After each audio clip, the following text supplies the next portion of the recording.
In the heart of every hospital, there exists a realm unlike any other, a place where the line between life and death is blurred. The intensive care unit, ICU, is where humanity's most vulnerable moments unfold. Here, the relentless hum of life-saving machines, the rhythmic beeping of monitors, and the subtle but ever-present tension in the air create an environment unlike any other. It is a place where every breath counts, every heartbeat is measured, and where the unpredictable nature of existence becomes impossible to ignore. For ICU nurses, this environment is both a battlefield and a sanctuary.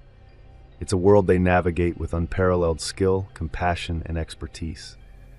They are the professionals who face trauma, illness, and death daily, witnessing the rawest emotions of patients and their families. But as seasoned as they are, even the most experienced nurses will tell you, there are things that go beyond the scope of medicine. Sometimes, in the midst of all the life-saving efforts and frantic pace, there are moments that defy explanation. This video is a collection of real-life accounts from ICU nurses who have encountered unexplainable events during their careers. Their stories are not of mere medical anomalies, but of eerie, haunting, and terrifying experiences that linger long after the patient has left the unit. As the video unfolds, you'll hear of strange happenings that cannot be chalked up to stress or fatigue, instances that push the boundaries of belief. This isn't just about the triumphs and challenges of nursing. It's about the unknown, the eerie, and the unsettling moments that slip through the cracks of science and logic. Some of the nurses who've experienced these events have even questioned their own sanity, yet the stories persist. So, as you watch, prepare to rethink the quiet, seemingly mundane night shifts and the shadowy corners of hospitals you've never given a second thought to.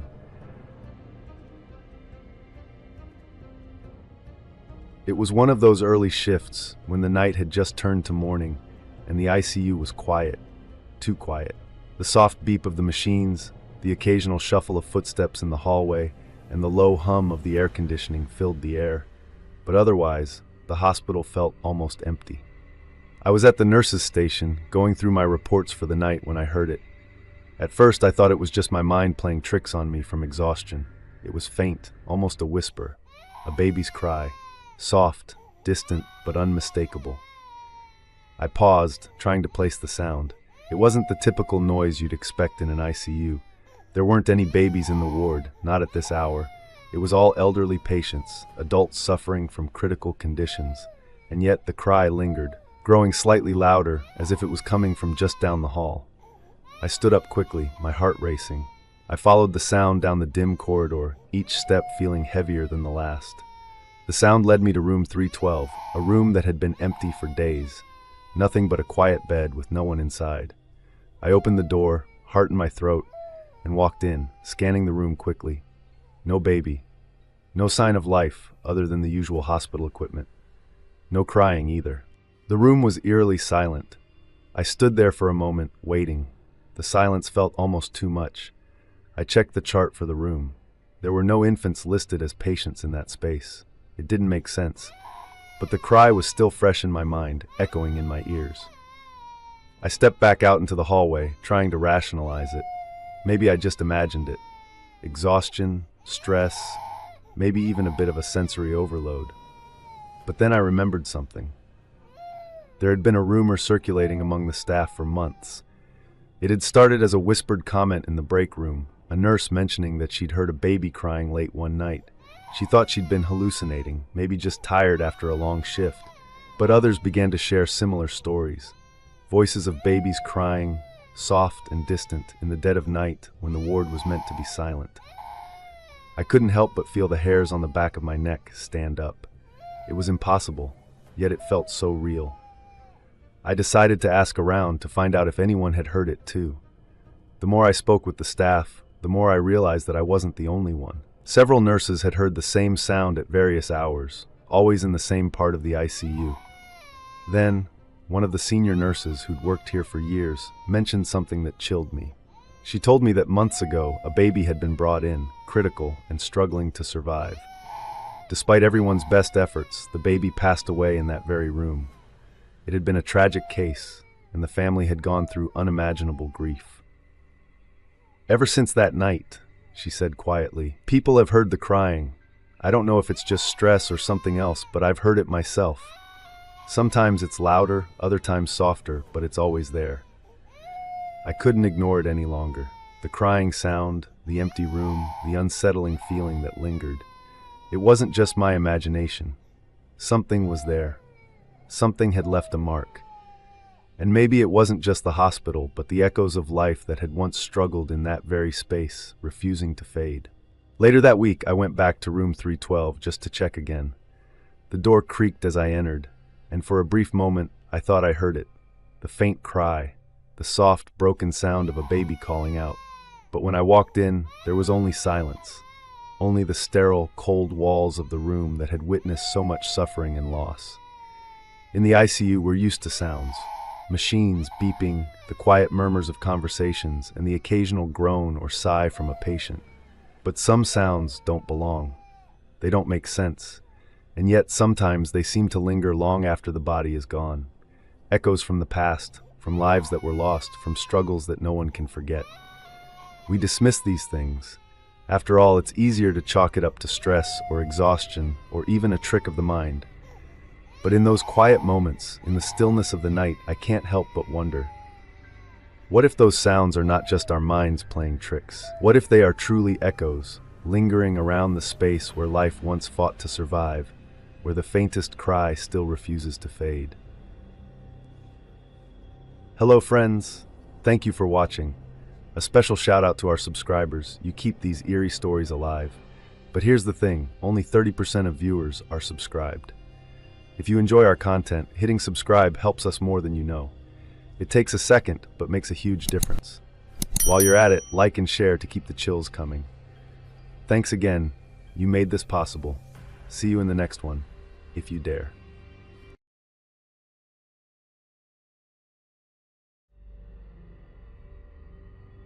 I was fresh out of training when I took a position in a new ICU.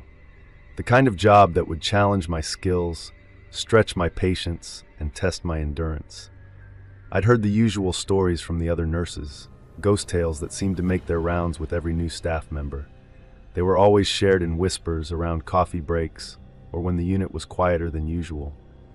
But there was one story that kept coming up, one that I couldn't shake. It was about a former nurse, Megan, who had worked in the ICU many years ago. She was well-liked, a veteran in the field until one tragic night. She died in a car accident while on duty, rushing to get back after a long shift. They said she was still in her scrubs when the accident happened. The news hit hard, especially in a tight-knit unit like ours. But the part that haunted the staff wasn't just the accident. It was the belief that her ghost lingered. The rumors said she had unfinished business, and some nurses even claimed to have seen her in the halls late at night. Some said her ghost walked the ICU, visiting rooms, sometimes offering comfort to patients, other times warning those who worked there. I didn't believe in that kind of thing, not really. I was just focused on doing my job, getting settled into the rhythm of the unit, learning from my colleagues, and putting in the long hours. But then, something happened that made me question everything. It was a particularly quiet night shift. I was working alone in the back office, catching up on charts and making notes. The hospital was mostly still, patients asleep, nurses and doctors busy in their respective departments. It was a good time to finish some administrative tasks, but my peace didn't last long. I felt the vibration of my pager. At first, I didn't think much of it. These things were notorious for malfunctioning. But then, when I glanced down at the screen, I froze. The message was short, but it was unmistakable. It read, "Is your mother okay? I'm here." I blinked, looking at it again. My heart skipped a beat. How did anyone know about my mother? She had passed away just a few weeks ago. The hospital staff had been sympathetic, but this was too specific, too personal. I quickly dismissed it, telling myself it must have been some glitch in the system, some random text that had been sent to the wrong pager. But then another message came through. This time, it was even more unsettling. "You're in room 305, the same place I was. Room 305, my assigned room for the night. I'd been working in that room for hours, monitoring a patient who was stable but critical. I hadn't spoken to anyone about my assignment, and the messages, well, they kept coming. Don't be afraid. I'm just checking on you. They'll understand soon. My blood ran cold. I couldn't explain it. I thought I was imagining things, maybe still overwhelmed by grief. But no matter how many times I checked the pager or tried to turn it off, the messages kept coming. They were written with an urgency, as if whoever was sending them knew something I didn't. I couldn't take it anymore. I walked out into the hallway, my mind racing. I asked one of the senior nurses, a woman who had been working here for years, if she knew anything about the stories surrounding Megan. Her face grew serious as she looked at me. "Oh, Megan, she worked in room 305, she said quietly. That was her last shift. She passed away that night, on her way back after her shift ended. Some of us believe her spirit never left this unit. She was a good nurse. She cared deeply about her patients. Maybe she still does." I felt my heart drop. The hair on the back of my neck stood up as the nurse continued. "We hear things sometimes. Messages, whispers. Nurses who have worked here long enough have all experienced it. Megan never really left. She stays in this unit, watching over us." I was in shock. I had been working in the same room where she died, and the messages on my pager were becoming harder to dismiss. Was it really her? Was it possible that Megan's spirit was trying to communicate with me? The next few nights, I couldn't shake the feeling that I was being watched. It wasn't like someone was physically there. It was more like a presence, a weight in the air. And every time I entered room 305, I felt it. The air seemed just a little colder. The silence was a little heavier. It was as if Megan was still there, still watching over the room where she had last worked. Somewhere deep inside me, I knew. The messages on my pager weren't a coincidence. Megan's ghost was still lingering in the ICU, trying to reach out. Maybe she had unfinished business. Maybe she just wanted to let someone know that she was still here, still a part of this place. And maybe, just maybe, she was trying to comfort me in the only way she knew how. The more I thought about it, the more I realized I wasn't alone in my experiences. Other nurses had felt it too. Those quiet, unexplainable moments where you felt the presence of someone who wasn't there. I wasn't the only one to receive strange messages or hear things at night. And I wasn't the only one who had ever felt the deep, unsettling sensation that a former nurse was still watching over the ICU, guarding the patients and staff in her own quiet way. After that, every time I entered room 305, I couldn't help but wonder if Megan was still there, still working, still caring, even in death. Her spirit might never have fully moved on, but somehow I didn't mind. It was as if she had become part of the ICU itself, a part of the hospital's soul that would never truly fade. And whenever my pager buzzed, I would smile quietly to myself. I knew it wasn't a malfunction. It was Megan, still looking out for us all. Hey, you made it this far, but the story isn't over. The shadows still whisper, and the truth is buried deeper than you think. If you stop now, you'll never know what lurks just beyond the next click. The next story awaits. Watch it now before it watches you.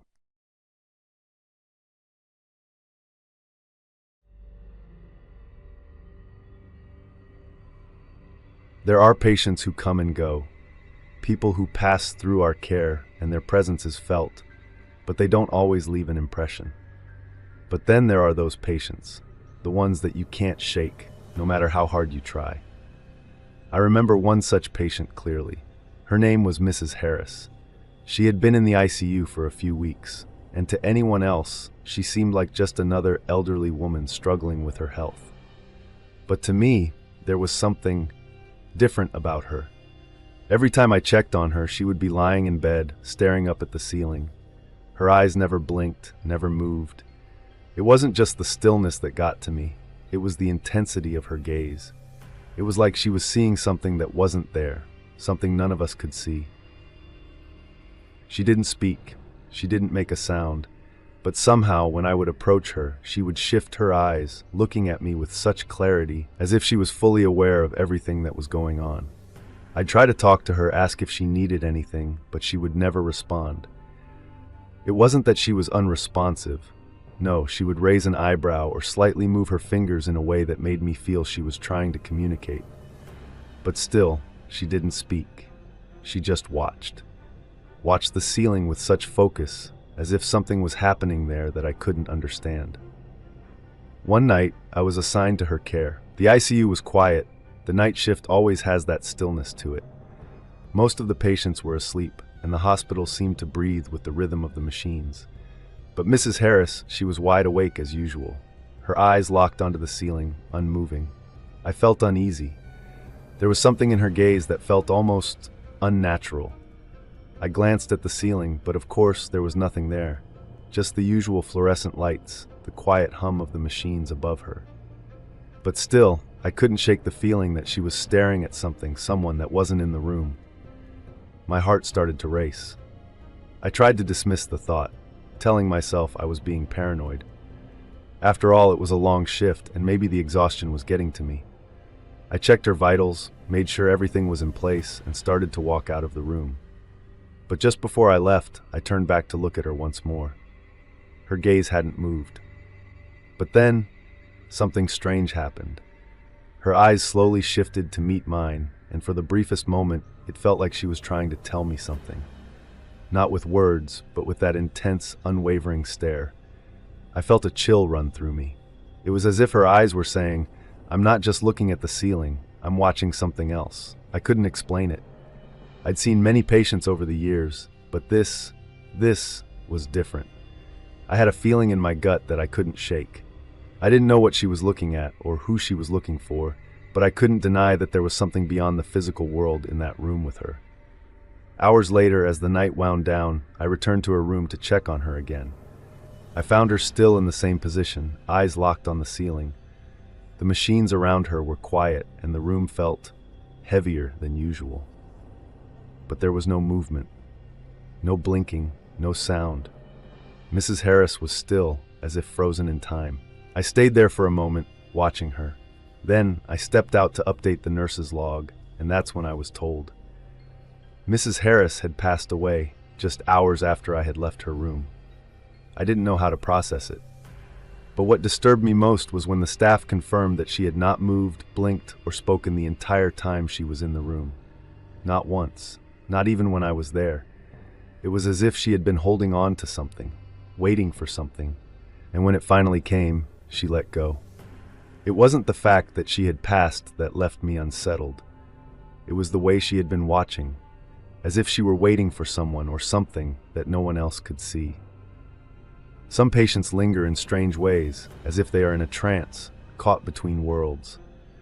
I've always wondered, especially after that night, if Mrs. Harris was really watching the ceiling, or if she was watching something beyond our comprehension.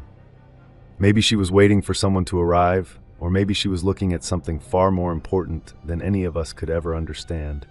But I'll never forget her. The way she watched, the way she seemed to be waiting for something unseen. It was as if, in those last moments, she knew something that we couldn't. Maybe we're not as alone as we think. Maybe some things, some presences, are always watching.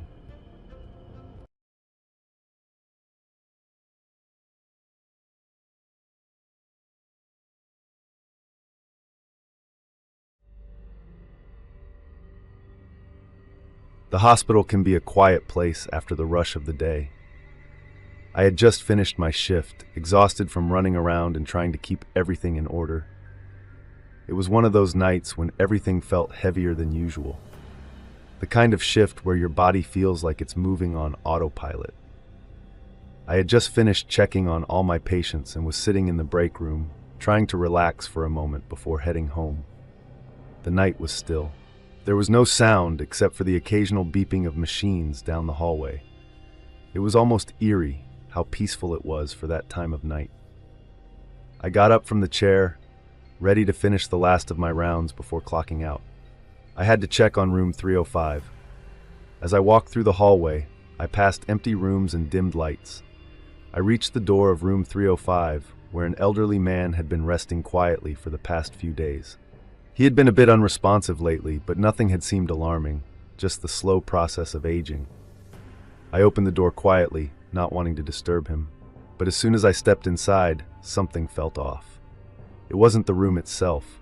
The machines were still humming quietly. The air felt still but not unpleasant. What caught me off guard was this sudden sensation, this odd feeling, almost like someone was standing too close behind me. I brushed it off as fatigue, thinking maybe I was just too tired after the long night. But then I felt it, a coldness, an icy sensation, like a hand, cold as ice, gently resting on my shoulder. My breath caught in my throat. I froze for a second, thinking I was imagining it, but the coldness stayed. It wasn't a draft. It wasn't something explainable. It felt like a real hand, a solid, unyielding pressure that made the hairs on my neck stand up. I turned quickly, but the room was empty. No one was there. I looked around again. The man on the bed was still there, lying in his usual position, peaceful, though he seemed a little more still than before. But there was no one else in the room. I stood there for a moment, trying to process what had just happened. I could still feel the cold spot on my shoulder, almost like it had sunk into my skin. I raised my hand to touch the spot, but it felt wrong. It felt colder than the rest of my body, like something wasn't quite right. I didn't know what to make of it. It was too real to ignore, yet there was no explanation. The night continued and I finished my rounds, but I couldn't shake the sensation. It lingered with me, that icy touch that wouldn't leave. The spot on my shoulder stayed cold for hours, well into my drive home. I couldn't stop thinking about it. The next morning, as I came in for my shift, I overheard one of the doctors speaking to the family. I wasn't supposed to be eavesdropping, but I overheard the words that made my stomach twist. The patient in room 305, the one I'd just checked on, had passed away peacefully that night, just after my shift had ended. I didn't know what to think. The cold touch, the unexplainable sensation, it all started to make sense, but it didn't make me feel any better. Some part of me wanted to believe it was just fatigue or stress from a long night, but deep down, I knew it was something else. The sensation didn't go away. It stayed with me for days. It was as if whatever that presence was had left a trace, something that couldn't be explained by the physical world. It lingered, like a reminder that some things go beyond what we can see and touch. The body might not feel the presence of the deceased, but certain sensations, some of them seem to transcend the physical. They stay, even after the pulse has stopped. And sometimes they don't just disappear, they linger, quietly until you can't help but remember.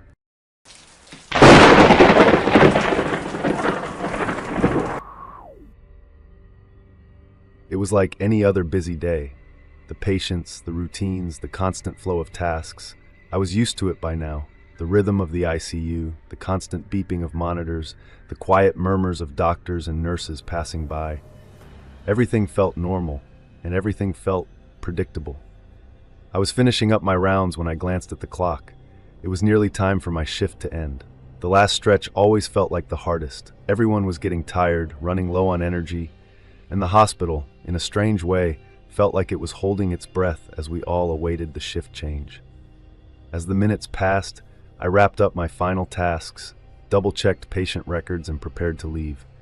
The fluorescent lights flickered above, casting a steady glow over everything, and the hum of machines filled the background. I grabbed my bag, waved to the other nurses, and made my way toward the exit.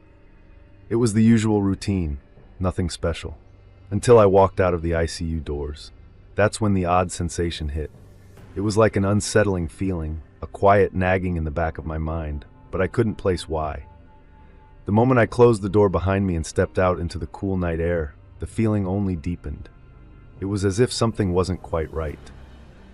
It was that same sensation you get when you forget whether you locked the door or not, but more intense, as if a piece of reality had been disconnected. I tried to shake it off, thinking maybe I was just tired. After all, I had been working for hours on end. But as I lay in bed, trying to sleep, I couldn't stop replaying those last moments of my shift. I couldn't remember leaving. I couldn't remember the last hour of the night, the moments leading up to me walking out. It was like a part of my life had vanished into thin air. I pushed it to the back of my mind as best as I could, chalking it up to exhaustion. But when I walked into the break room the next morning, everything came rushing back. The conversation, the small talk with my colleagues, it all felt like it happened in a parallel universe. They talked like it was just another day. They spoke as if nothing had changed. But for me, it was different. The last hour of my shift didn't feel like it had happened at all. I tried asking around, but no one seemed concerned. No one seemed to notice anything was amiss. You left when your shift was over, just like you always do, they told me, as though it was the most normal thing in the world. But I knew it wasn't normal. I knew something had happened, and though I couldn't quite put my finger on it, I couldn't shake the feeling that time had stretched and warped in those lost moments. Was it fatigue, stress, or was something else going on? It felt like my own perception of time had betrayed me, leaving me questioning not just the last few hours of my shift, but the very nature of reality itself. Time moves differently in the ICU. Time is distorted, and sometimes even the most experienced nurses, people who've seen it all, can't make sense of the moments that slip away unnoticed. We can't always explain what happens, and sometimes we don't even want to know. All we can do is try to get through it. But the next time you lose track of time or feel like something's missing, remember, in places like the ICU, reality doesn't always work the way we expect it to.